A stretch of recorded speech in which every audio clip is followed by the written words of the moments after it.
So we'll begin. Vaheguru Ji Ka Khalsa, Vaheguru Ji Fateh. We'll begin today with some understanding of the mind, okay, and some language that we tend to use, but not necessarily know what we're talking about. So we will have heard this word ego, and if you ask individuals what do you mean by ego, they will describe it in different ways, but basically getting to your personality, your character, whatever you want to do. But let's break it down a bit more. So the word ego has become a common word as a result of Freud. Freud, that kind of psychology is about 150 years old, maybe a little bit more. And from Freud, you had Jung and then Maslow and a few others, but basically working on ego, repairing the ego, sorting the ego out, fixing the ego. And it's all about individualism. It's all about ego. I am this, I am that. And the way we assert who I am in the culture that we're in is based on money, power, titles, prestige, and status. That's how we define ourselves. Who I am, where I work, how much I'm worth, what I can do and what you can't do, and why I'm the God's gift to mankind or womankind. So this character building is what we call the ego, and it is effectively there are two parts to it. So that ego is based on, or that sense of self, your self-image. Now let's get to it. Your self-image, how you see yourself, how you perceive yourself, and how you interact with yourself is as a result of this self-image. So if someone keeps telling you that you're beautiful as a child, then you will grow up to be beautiful. If someone is always putting you down, then you will grow up as someone who's been damaged by the criticism, as a victim.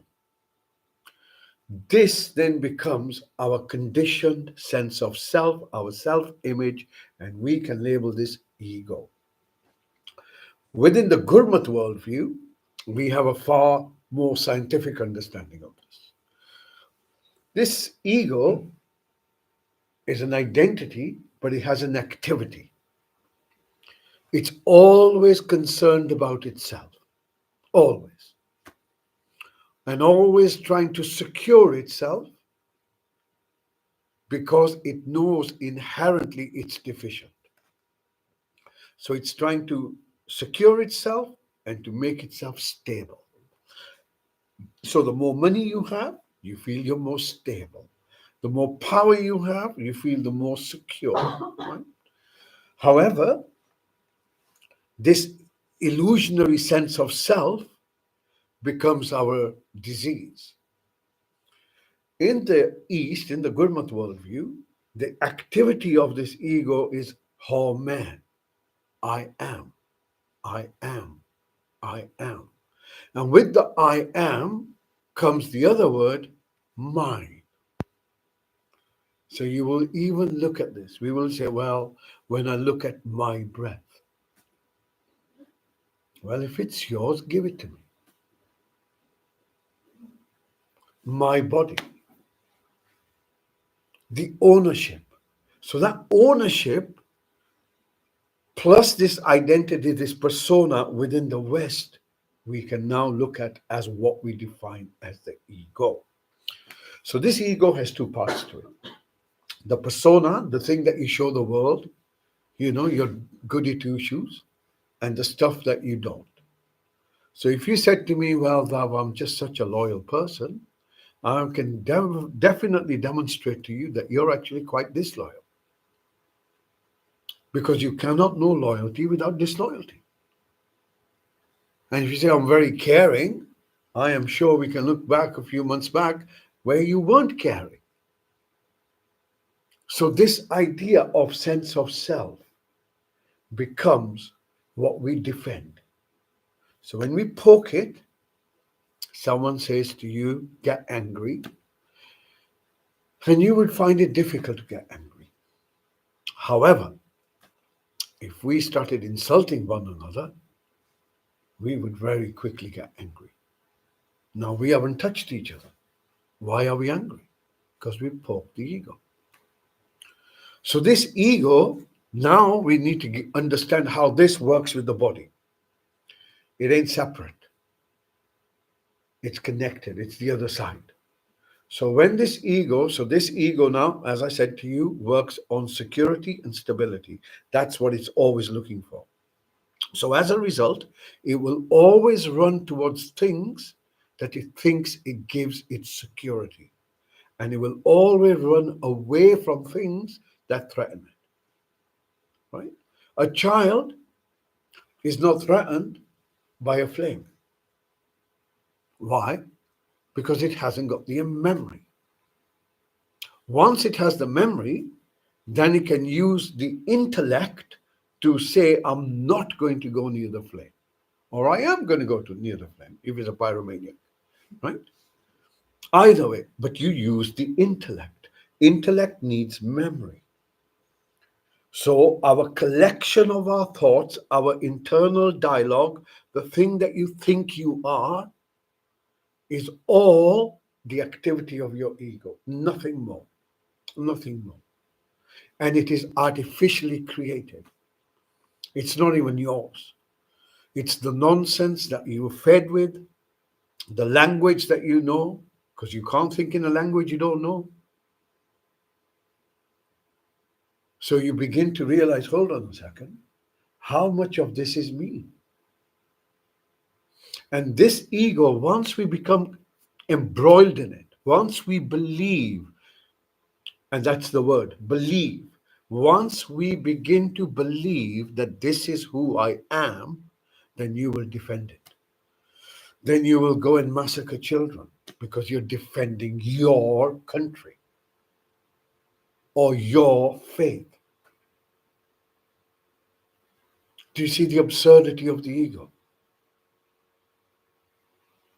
But more importantly, because it's always running from fear towards security, whenever the ego is threatened or excited, it will then kick off the psychophysiology. Your heart rate will go up, your cortisol will go up, your adrenaline will go up, your blood pressure will go up, your nervous system will kick off, your vagus nerve will be stimulated. 140,000 things happen like that. And if we are always in fear, then our body becomes accustomed to that cortisol, which is like quite toxic to us by now, and hence we get illnesses. Right? So understanding the nature of your ego is absolutely critical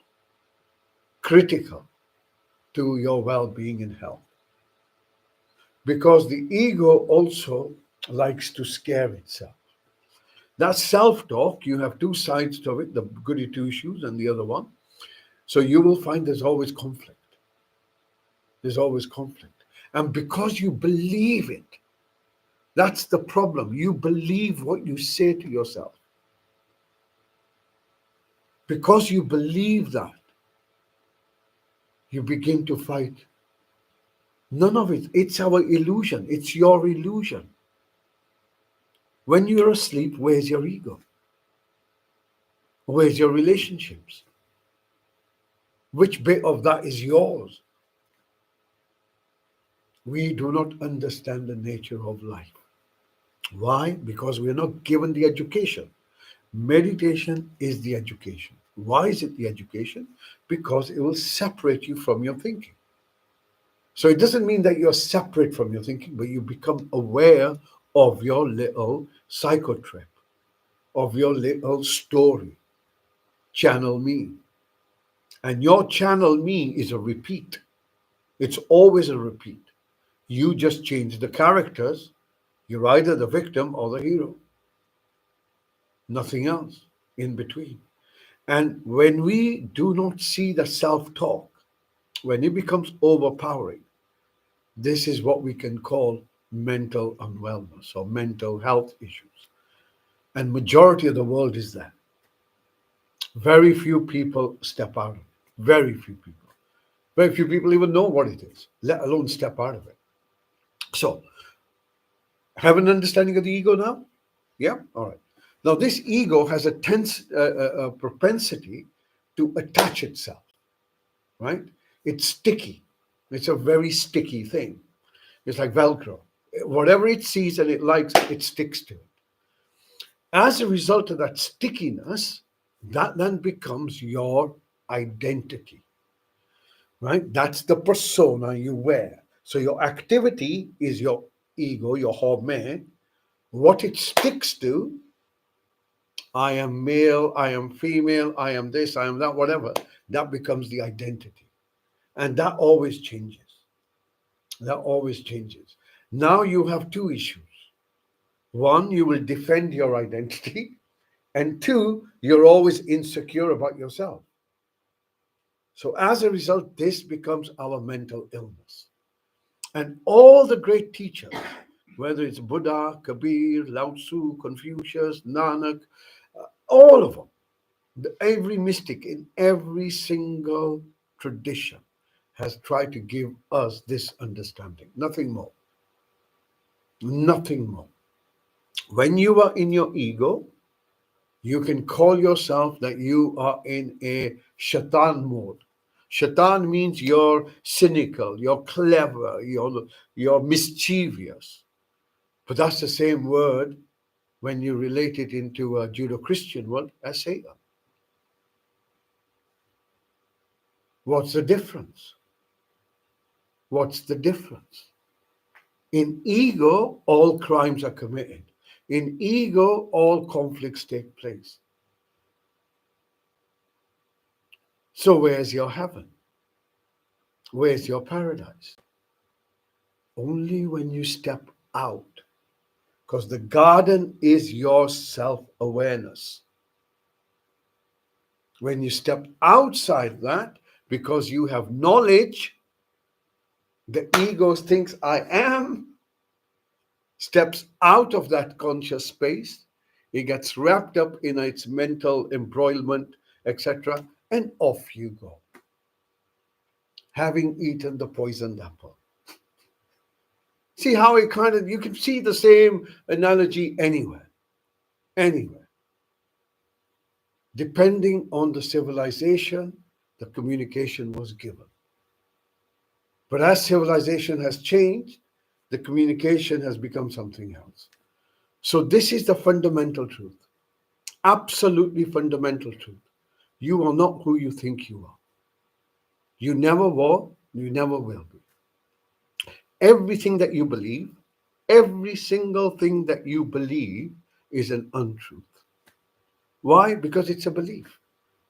And belief is only in something that you don't know. Why do I need to believe that it's night? I know it's night. Belief means I don't know, but I think this is the case. Once again, to secure the ego. All egos have been given the best security, and that is to do with God. Now, look, if you do X, Y, and Z, or you do this, or you don't do that, whatever it is, you will get a reward. But what's the reward? Well, you have to die first. Yeah, then you'll get the reward. I mean, that kind of sounds like a bit of a con to me, but hey, what do I know, right? What do I know? But it's the best security you can give that which does not exist. You can have eternal life. But consciousness doesn't die. You're always eternally present in this very moment, as you will experience when you do your meditation. It's always the same. You cannot leave this moment. You're bound in it. Whether you're asleep or whether you're awake, you're still in it. Whether you think you're breathing or not breathing, you're still in it. And therefore, well, I mean, I was shocked today listening to some debate on the right to die. Individuals who have no understanding of consciousness making decisions on behalf of people who themselves are ignorant about consciousness and no understanding that there is something beyond life, beyond death. There's something beyond death. Look at all the near-death experiences. Look at the Tibetan Book of the Dead. Look at the Egyptian Book of the Dead. Look at the Sukhmani Sahib. Look at many different traditions. They talk about the same bloody thing. Now, this is how far, and what is it? It is the ego wishes not to suffer. That's all it is. As hard as it is to endure, but that's what it is. I don't want to be in this space. So if I was in a coma, I wouldn't be in this, I wouldn't be aware of this space, but it's okay to be in this space. But if I have awareness, I don't want to be here. And other people, when they see suffering, it's a very hard space. But we need to understand that before we make such decisions, understand the nature of consciousness. Go and meditate for 10, 15 minutes. Do it for a few months. You will understand. You will understand things aren't as simple as the way we've been taught. This idea of, again, I'm just going off on my ego trip at the moment, but I did say I was going to rant. This egoic sense of self that we have always sees always shown one side. It's never shown the other. So what do I mean by that? Look at your TV. Look at your entertainment. Look at education. Look at whatever. Success is good. Failure is not. Youth is good. Old age is not. Life is good. Death is not. Yeah? And you will find that whether it's male, female, black, white, biomedicine, homeopathy, whatever, they're just all of them giving you one side but not the other. And therefore, death itself is seen as, oh, it's a finality because it's only one side. So this lack of understanding, this lack of education and lack of debate amongst people who know what they're talking about, not academics, right? I can study what the water is. I can study what swimming is. I can watch other people swimming, but if I don't jump in the water, I don't know. Academics are that. They should be called quackademics because most of it is that. And I speak because I have quite a few of my mates that are quackademics. So, but do you see what I'm saying? And these people become your experts. Once again, ego tripping. I know more. We know so much about the space and quantums and neutrinos and all that, but we know very little about us. This is the irony of life. So what's the ego? The ego is a mental trip. And that trip traps you in an illness where you think all that is an illusion to be the truth. And it always leaves you with regret. That's the other thing I will say. Okay, let's go into meditation.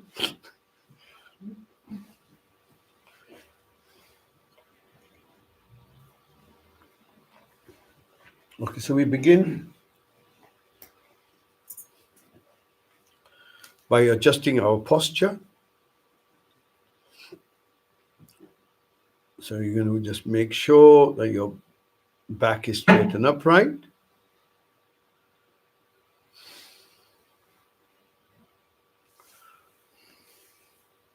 You're going to pull your shoulders back a little bit. You're going to pull your chin in slightly. Notice that your eyes really are closed.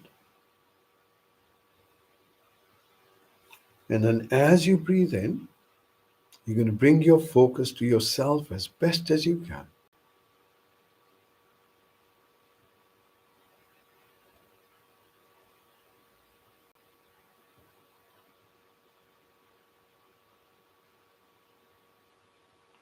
And as you bring your focus to yourself, you're going to see if you can notice anything in the body itself, like a pain, tightness, an itch, an ache. Just see if there's anything in the body that draws your focus.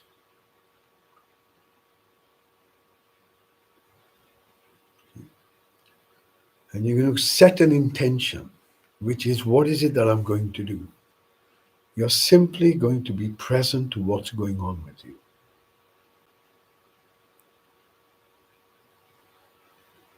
And the way you're going to do this is notice things that are happening right now. So you gently bring your focus above your head. Imagine a hula hoop. And as it goes down, it begins to scan your body for sensations. So begin with the head and begin to move down.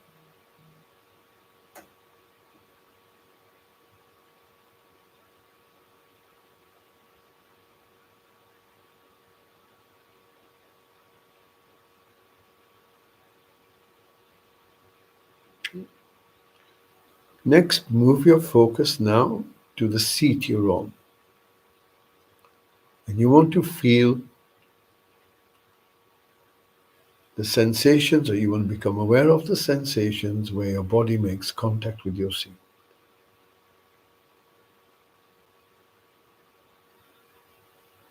Those sensations that are present right now. And then as you breathe in, you bring your focus up so you become aware of your hips as best as you can.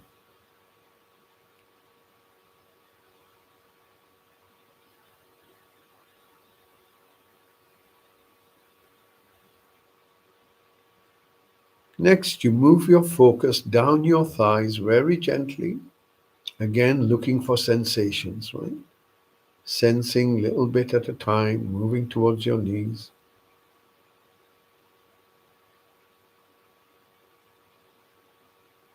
And then from your knees, you allow this awareness to move down your legs towards your ankles. You want to scan the back of your legs. You want to scan the front.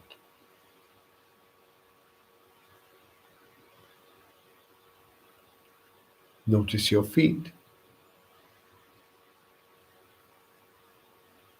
And then bringing your focus to the soles of your feet as best as you can. And you want to hold your focus there for a short while.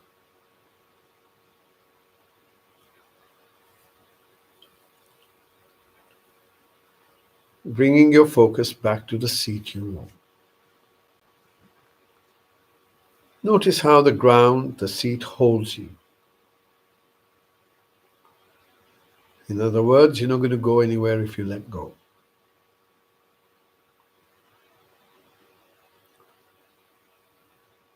Notice how the ground beneath the seat, beneath what you're sitting on, holds you.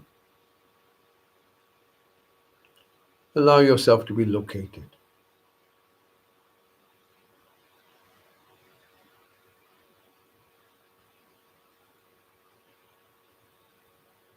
Notice that your back is straight and upright.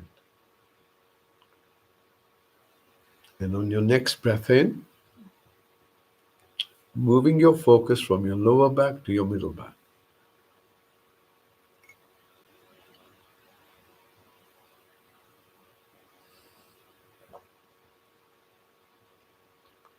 From your middle back, you bring your focus up towards your shoulder blades.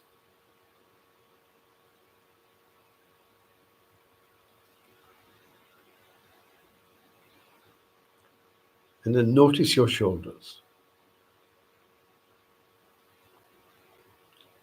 See if you can soften them.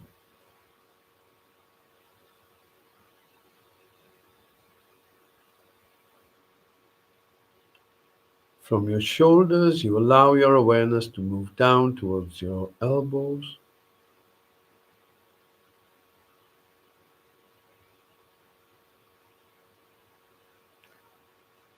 From your elbows towards your wrists, gently scanning your body for sensations, pain, ache, tightness, itch, and then notice the palms of your hands.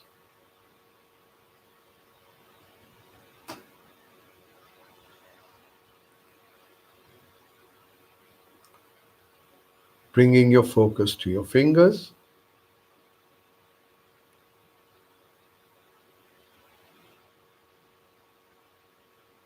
and on your next breath in, bring your focus towards your eyes.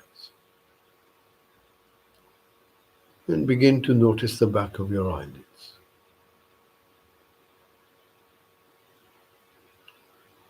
Notice the awareness itself. You have awareness of the back of your eyelids. You may have awareness of darkness, recognizing awareness for what it is.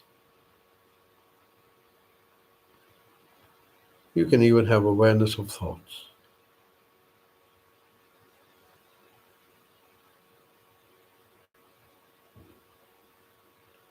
Notice you can have awareness of the back of your head.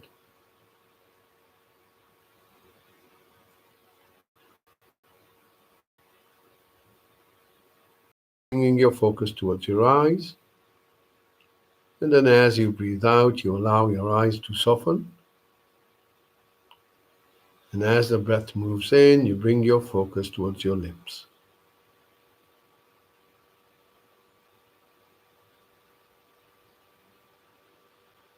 Notice your upper lip.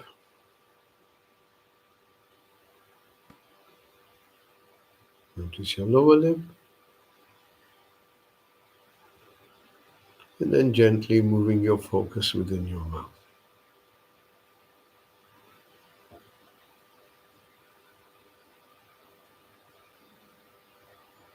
Notice the sensations on the roof of your mouth.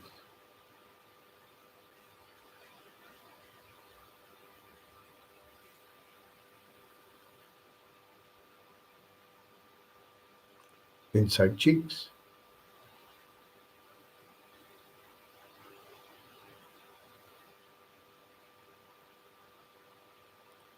Bringing your focus to your tongue. Notice if it's firm, allow it to soften. Allow your jaw to soften.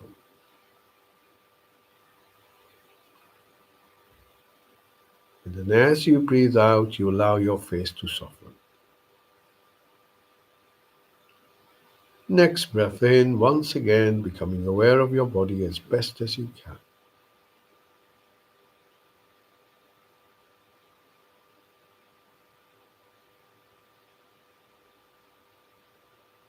Again, see if there's anything in the body that draws your focus.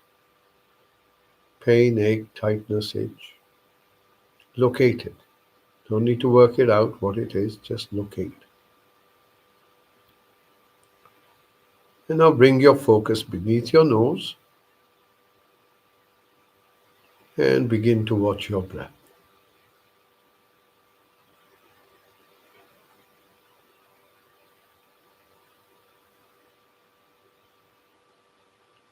Your commitment is to hold your focus beneath your nose and simply to watch the breath as it enters your body and as it leaves the body.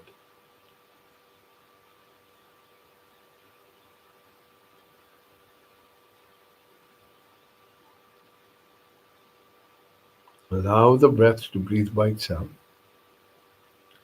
Hold your focus with a little bit of effort.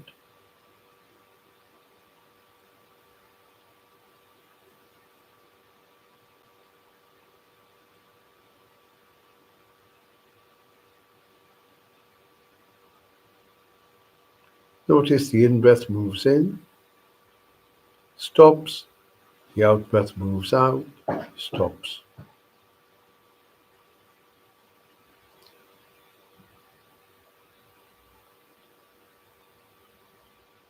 bringing your focus, holding it beneath your nose, letting the breath breathe by itself.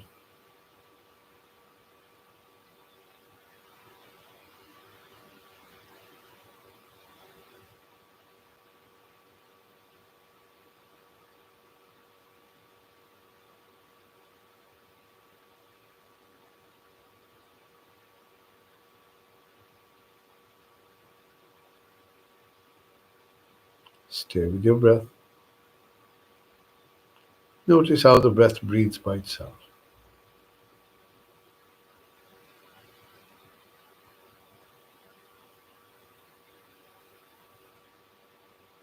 Notice that you are simply a watcher, an observer of this breath. Not thinking about it, not trying to work it out, but simply watching.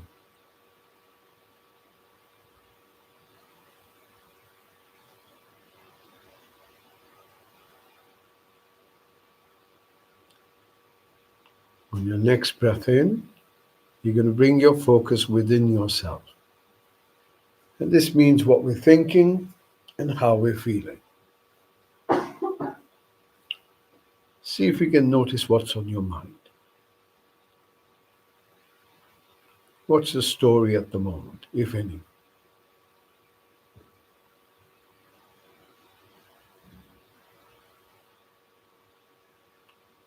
Bringing your focus now to your chest, and begin to watch the chest as it moves out and it moves back with the breath.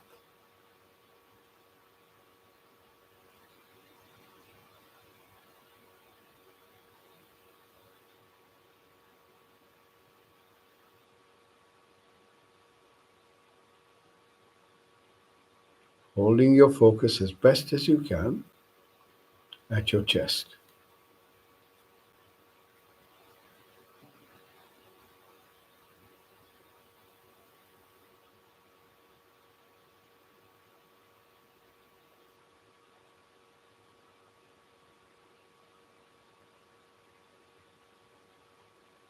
Noticing as the breath moves in, the chest expands. As the breath goes out, the chest relaxes. Holding your focus at your chest.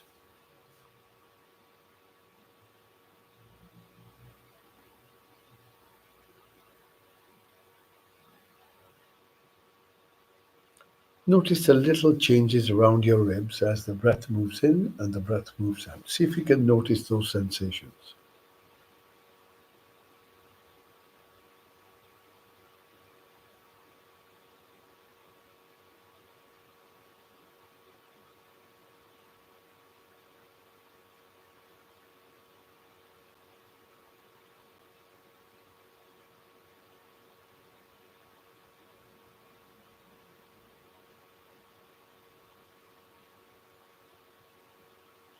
And now, bringing your focus a bit deeper into yourself, where your heart is. See if you can hold your focus there, right in the center of your chest, deep inside you.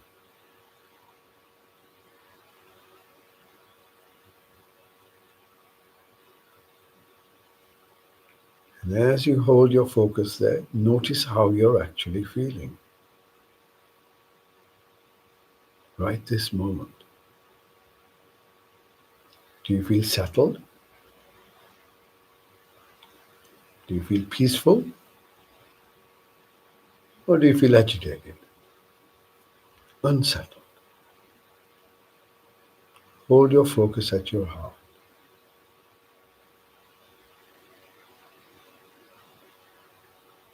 Know what you're thinking. How would you describe how you feel right now?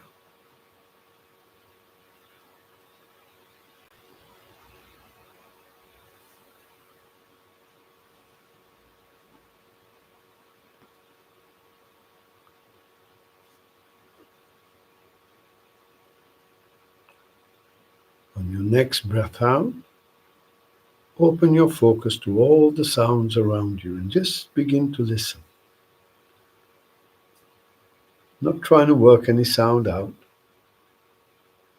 but just listening.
Gently bring your focus just beneath your nose, and once again, holding your focus there, just watching your breath.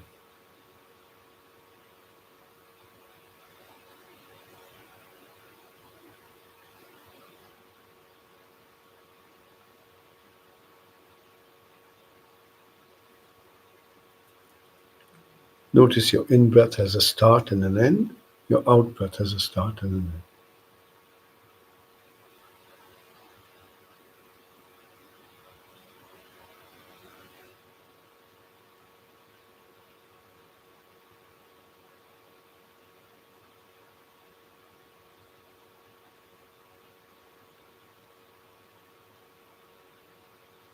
And if you follow your out breath all the way till the end, you'll notice it stops.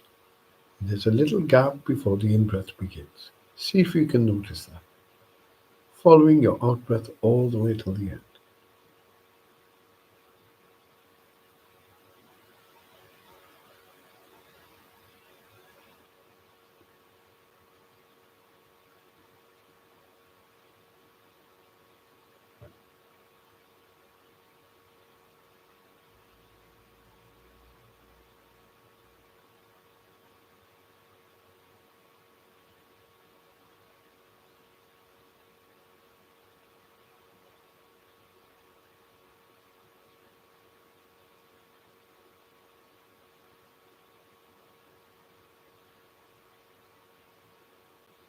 Notice how you're breathing now.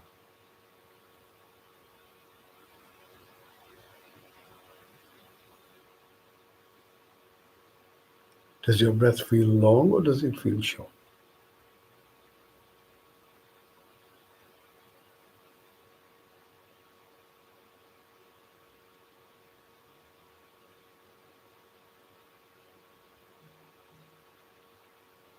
Is your breath flowing smoothly or does it feel erratic?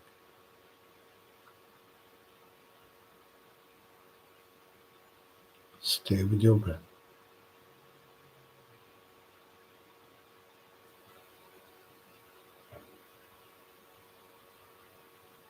If you're distracted by a thought or my voice, notice the distraction, come back to your breath.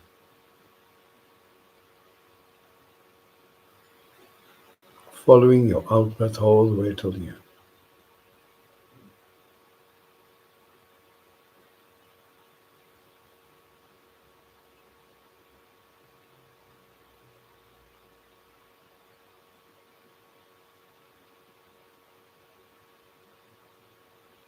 And now, as best as you can, see if you can listen to your breath.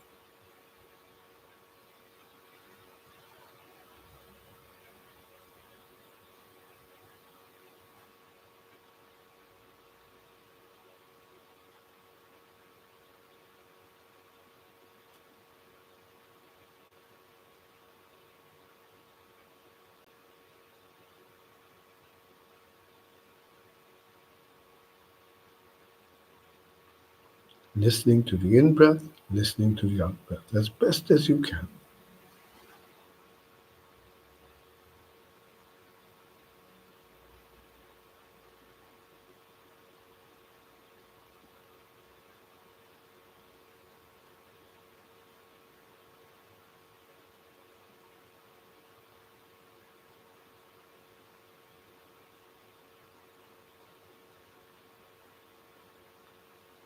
On your next breath out, once again, open your focus to all the sounds around you, including the sound of your breath, listening as intently as you can, not looking for any sounds, not thinking about any sounds, but just listening. As you are listening to your breath,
gently bring your focus just beneath your nose, sitting with your breath in silence.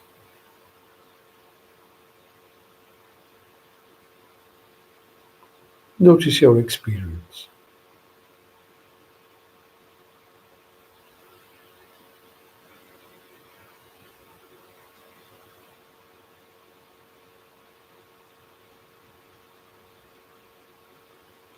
Notice the presence of peace, the absence of anxiety. Stay with your breath.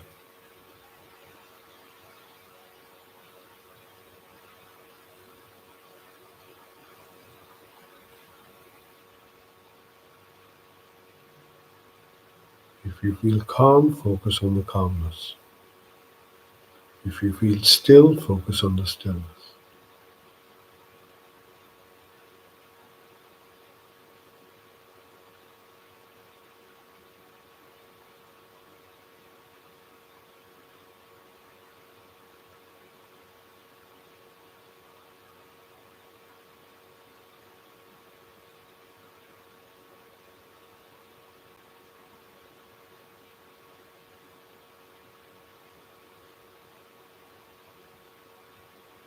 Stay with your breath.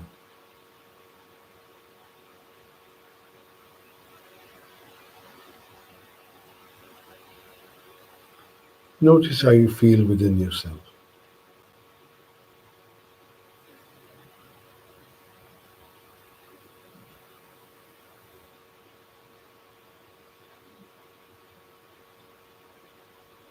On your next breath out, expand your focus to include your whole body once again.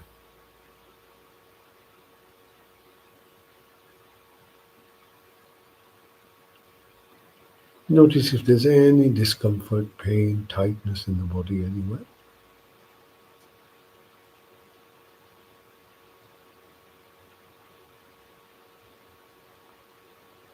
Bring your focus to the seat you're on, and once again notice how well you're held in place.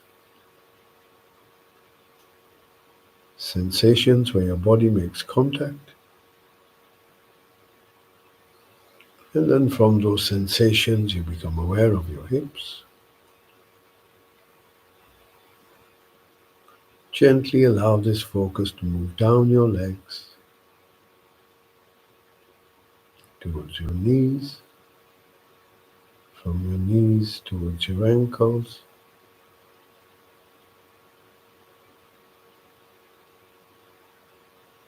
notice your feet,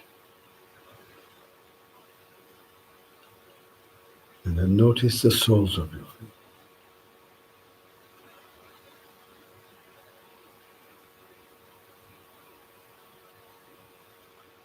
Bring your focus back to your seat. Notice the back is straight, shoulders, arms, hands comfortable. Your eyes are still closed, your mouth is still closed, and your face is relaxed. Bring your focus back to your breath. And now as you breathe in, you can sense your body. As you breathe out, you can sense your body.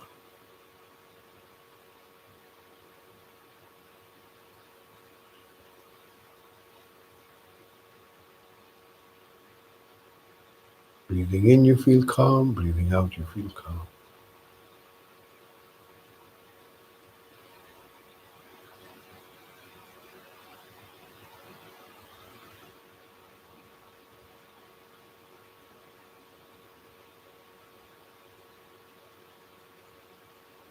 Stay with your breath.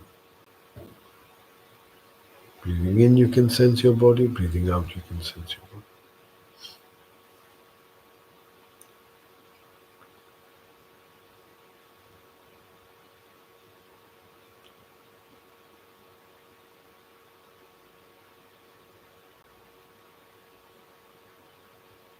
Create the intention to smile,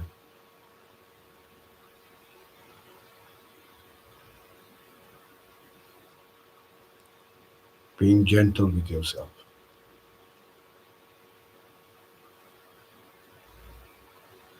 When you hear the next bell, use this bell to draw some slow, deep breaths in, and then in your own good time, gently opening your eyes. Take your time.